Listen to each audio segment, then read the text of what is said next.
Welcome to the SPS Digital Learning Hour, brought to you by the Digital Learning and Assessment Department.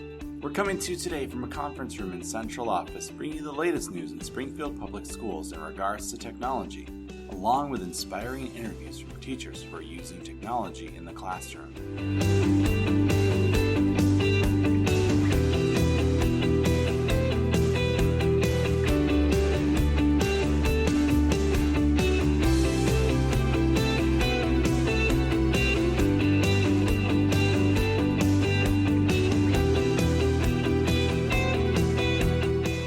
Welcome back. I am Mike Thomas, the Bearded Tech Ed guy. You can find me out on Instagram, Twitter, Facebook at Bearded Tech Ed, or my brand new website, beardedtechedguy.com. In case you missed it, the school year is about to be over and Brightspace is going away. So by the end of this month, Brightspace will be turned off. If you have content in Brightspace that you are looking to move into Unified Classroom, please look at the announcements under the OITA department, look at the announcements on Yammer, or you can even read our blog post from a few weeks back, which walks you through exactly how to take content from Brightspace and move it to Unified. And remember, not everything comes over, so you'll still want to take everything and then see what comes over afterwards. In case you missed it, CS for All is looking for kindergarten and third grade teachers along with first and fourth grade teachers to be in various parts of the project. So for K-3, you will be provided the materials to teach the modules in your classroom during the school year for next year. If you are a 1 or 4 teacher, we are looking to help start writing out modules for your grades, looking at the CS standards. If you are interested in this, or you want to know more about it, or you just want to be on the ground floor of groundbreaking work in Springfield Public Schools, then I highly encourage you to go out to My Learning Plan, look for the sign up. If it's not there, email us at DLA support, message us on Yammer, get a hold of us somehow, and we will get you the right information if you can't find it. In case you miss it or are going to miss it, we're going to do one more podcast. Usually this is the last podcast of the year. In the last couple of years, I've actually interviewed Paul Foster about all the exciting and upcoming things that we're doing this coming year and look back at where we came from for this year. That one is being pushed to the beginning of next year because I have this podcast today. And then on Friday, I'm planning on releasing the special end of the year podcast where we talk with students at Boland Elementary about Girls Who Code, which is awesome, and the things they're doing are great, and it's something that you can do in your class, in your school, without any coding experience.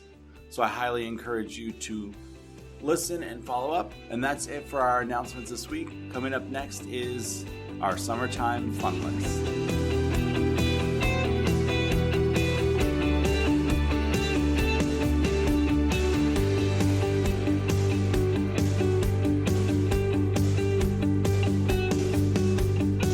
That's right, you heard me a moment ago say summertime fun list. Well, as you know, the school year comes to an end, and as teachers, we're always looking forward to, vacation, time with family, rest and recuperation, because this year has been hard, just like every school year is hard. And that'll last for, I don't know, if you were anything like me, maybe 2 weeks, and then you start planning for the next year. And with that planning, there comes a whole lot of things that you can do to help prepare you for next year. I've got a list that is going to be out on a blog post later this week, all about things that you can do, and I'm just going to share some of that with you right now. Some of the things, I kind of broke it down into 3 sections. There's books, there is podcasts, because you love listening to us, and there is PD opportunities.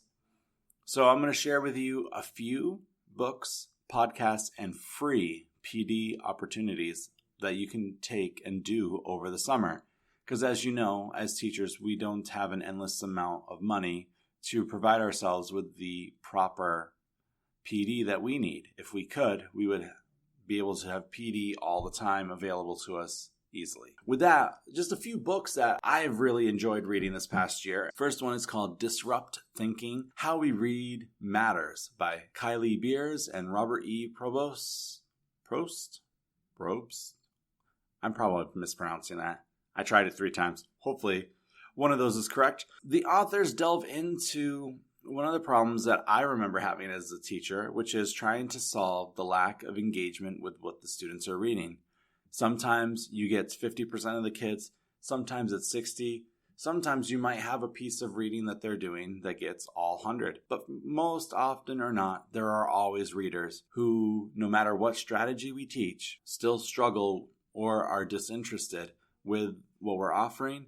This book has a lot of great practical tips, and of course there's a lot of good humor, as that is always something I look for when I'm reading teaching books, not just the practical how-to, but also some self-deprecating humor, which I feel like I read in this book.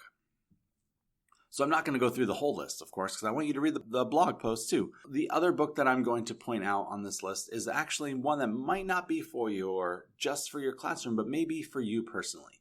And that is called Atomic Habits, an easy and proven way to build good habits and break bad ones by James Clear. I just started reading this book, and let me tell you, my perspective on habits has changed, and I'm using it to start working towards some better habits for myself. Because the idea here is we focus on small, tiny changes, and doing many of them over time leads to huge changes. So what's great about this book is not only could you find it at the library, but if you purchase it in any of its forms, you can get the receipt to Mr. Clear's website. And there's a number of tools along with how to use this book with children, aka your students, and how you can help them develop great habits too. So with this book, one of the things that Amazon states in like their description of the books, because I was curious to see what they said versus what I was going to say. And so one of the things that they mention is you learn how to make time for new habits even when life gets crazy. Hello, teachers. Overcome a lack of motivation and willpower, because everyone knows that Friday at the end of the day, when you're going home, it would be great to just sit back with that tub of Ben & Jerry's. For me, the coconut one that is almond milk based, and eat the whole thing. Probably not a good habit. Design your environment to make success easier and get back on track when you fall off course, and so much more. After reading through the book, I completely agree with everything that they say on Amazon. Just a couple of other highlights. I'm not going to get into what these books are. There's Illuminate Technology Enhanced Learning by Bethany Petty, which is a great book, along with Code Breakers, Increase Creativity, Remix Assessments, and Develop a Class of Coder Ninjas. I mean, come on, who wouldn't want to read a book about ninjas? And then one of the other ones that I do highlight is Ditch That Textbook, Free Your Teaching and Revolutionize Your Classroom by Matt Miller. He actually pops up in one of the podcasts that I listen to too quite often. Again, all these books are great. I included links to each of them in the blog post. They will also be in the show notes. And I also include, if you are a big reader, I've included some books that are fun for you to read, fun for you, good for you, and also good for you as a teacher.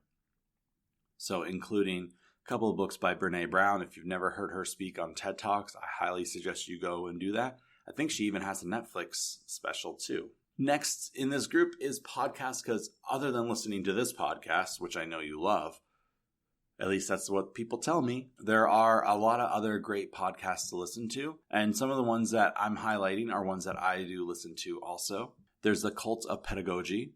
So it's all about teaching strategies, classroom management, ed reform, ed tech. If anything you can think of with education, they talk about. And they do a great job with it. And so in the blog, I actually include some of my favorite episodes, or at least one episode from each show that I liked a lot. And that's what's great about podcasts is even with ours, unless you're listening for the news, you can jump back and forth between them just to hear whatever you're looking to hear.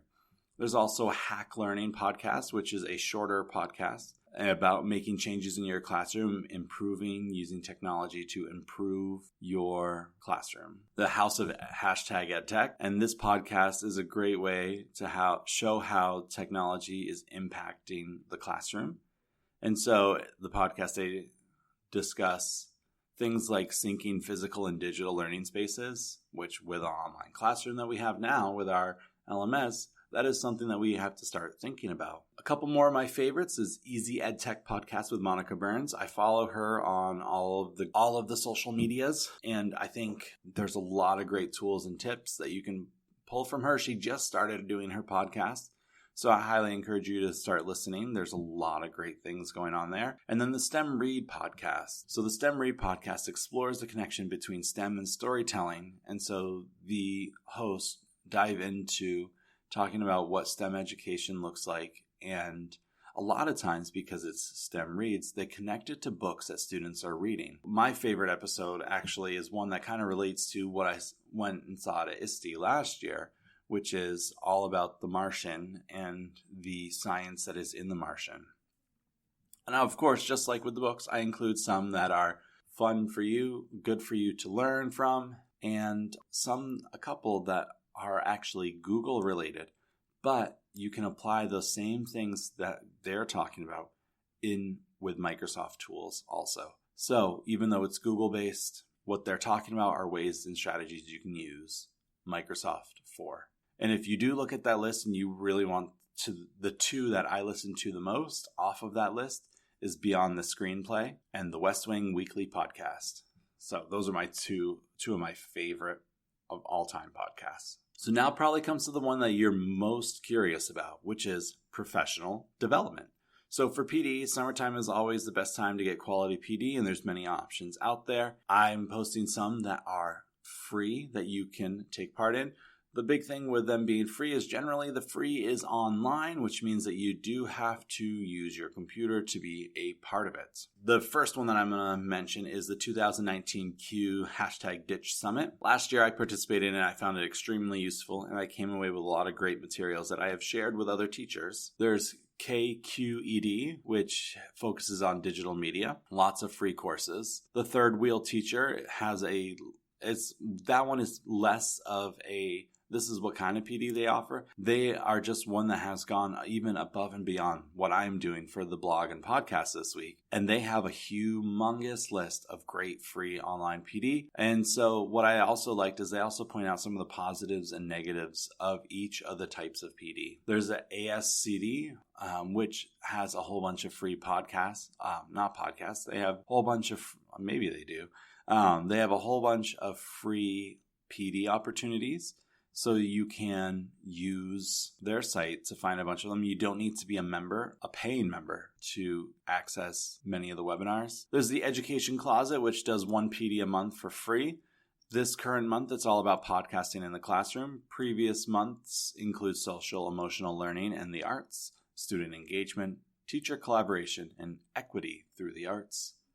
And the last one I'm going to mention is Class Central, which has a few different PDs for you, like digital storytelling and getting organized, how to be a together teacher. So those are just a couple of examples. But what's great is if you follow social media at all, if you follow me on social media or a number of these content creators, then you will learn all about different free PD, free books, free things that you can use to help further your learning. Yeah, some of these aren't going to get you the PDPs that you're looking for, but sometimes what they're offering is exactly what you need. So I highly encourage you to go out there, check it out, because as I know, during the summer, while we do enjoy our time away from the classroom, there is also a lot of thinking about the upcoming year. So this blog post will be out during our normal Friday blog posts, and I highly encourage you to go out there and read it.